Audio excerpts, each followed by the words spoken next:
এই হচ্ছে আপনাদের দেখাচ্ছে, এটা হচ্ছে পতাকার ওদের ফ্ল্যাগের টান। ভাবুন, নৈরাজ্য সৃষ্টি করতে এসছে বাংলাতে, এবং বাংলাতে যেভাবে ৩৪ বছর শাসন করেছে তারই নিদর্শন এগুলো।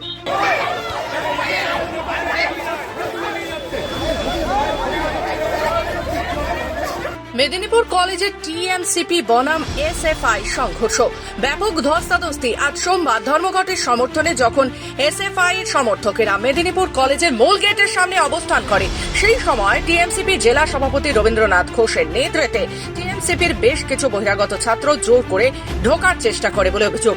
মূল গেট কেন আটকানো হয় সেই নিয়ে কথোপকথন শুরু হয়। তারপরে দুপক্ষের মধ্যে মুখোমুখি থেকে হাতাহাতিতে পৌঁছয়, যার ফলে ব্যাপক সংঘর্ষ বেঁধে যায় দুপক্ষের মধ্যে। ঘটনায় দুপক্ষেরই বেশ কয়েকজন জখম হয়।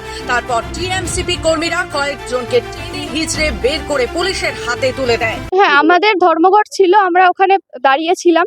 হঠাৎ করে তৃণমূলের বহিরাগত গুন্ডা বাহিনী এসে আমাদের কলেজ ক্যাম্পাসের ভেতরে আমাদের যেসব স্টুডেন্টরা ছিল তাদেরকে অসভ্যতার মধ্যে মারে। এই যে মনোদীপ সরেন দেখতে পাচ্ছেন, ছাত্র, ইংলিশ ডিপার্টমেন্টের ছাত্র মার খায়, আমাদের zoology department, botany department, math ডিপার্টমেন্টের অধিকাংশ স্টুডেন্ট আমাদের মার খায়, আমাকেও রীতিমতো মেরেছে। বাইরের তৃণমূলের গুন্ডা বাহিনী এসে মারে, এবং আমরা এটাও দেখতে পাই পুলিশ বাহিনী যারা বাইরে আছে তারা ওই তৃণমূলকে ইনসিস্ট করছে যে ওদেরকে বার করে নিয়ে আয়, তাদের কোট আনকোট এই কথা যে ওদেরকে বার করে নিয়ে আয় আমরা ধরে নেবো। দিয়ে আমাদের একজন আমাদের সঙ্গে ছিলেন, তাদের একজন মেয়ে সুচরিতা দাস, তাকে তৃণমূল ওরকম কয়েকজন ছেলে জোরপূর্বক এই ক্যাম্পাস থেকে বার করে নিয়ে যায়। তাকে আমরা এখনো পর্যন্ত জানি না তার কি হয়েছে। হচ্ছে আপনাদের দেখাচ্ছে, এটা হচ্ছে পতাকার ওদের ফ্ল্যাগের টান। ভাবুন, নৈরাজ্য সৃষ্টি করতে এসছে বাংলাতে, এবং বাংলাতে যেভাবে ৩৪ বছর শাসন করেছে তারই নিদর্শন এগুলো। এটা যদি পতাকার ডাং হয়, আপনারাই দেখুন। বড় অভিযোগ করছে যে তোমরা সব বহিরাগতরা ক্যাম্পাসের মধ্যে ঢুকেছে। না, একদম মিথ্যে। বহিরাগত নয়, আমাদের সাধারণ ছাত্রছাত্রী, আমাদের রানিং স্টুডেন্ট। এই দেখুন, দেখুন কিভাবে মেরেছে, দেখুন কিভাবে মেরেছে, বলুন।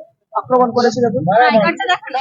আমাদের এসএফআই এর ছেলেরা আছে, মুষ্টিমেয়, তারা কোনোদিনও তাদের সাধারণ ছাত্রছাত্রীদের পাশে দেখা যায় না। এই বন্ধ ধর্মঘট হলে তাদেরকে আগে দেওয়া হয়, তারাই আজকে মাটি নিয়ে দিয়েছে। বহিরাগত কেউ ছিল আজকে? না, বহিরাগত কেউ থাকেনি, সবাই রানিং স্টুডেন্ট।